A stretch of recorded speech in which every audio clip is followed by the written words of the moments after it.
Good evening everyone. Welcome back sa atuang channel Kois Swerte 3D Vlog. So today is January 5, 2024.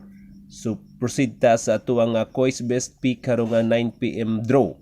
So if bag-o pa lang ka sa ako ang channel, ayaw kalimot sa pag-subscribe, pag-like o pag-hit sa notification bell para updated ka sa ako ang mga sunod nga videos mga Kois.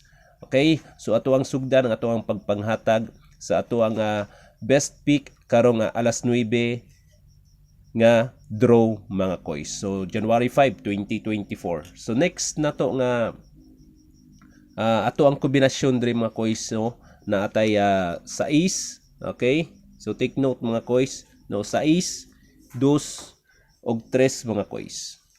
So 6, 2, 3 target rumble. So ayaw kalimot mga Kois, 623 target rumble. So pwede po na siya mga Kois 236. So still the same mga Kois, target rumble lang gihapon. Okay, so mao na ato ang first combination karon sa ato ang 9 PM draw nga best pick mga Kois. So next na to nga kombinasyon mga Kois, no, kaning 9 mga Kois at ang 6 ato himuong 9. So mahimo na siya nga 239 mga Kois target rumble. Pwede pod 923 mga Kois, still the same target rumble. So mao na to ang best pick karong alas 9 January 5, 2024. Dagang salamat mga Kois. Good luck, God bless, and stay safe always. Thank you.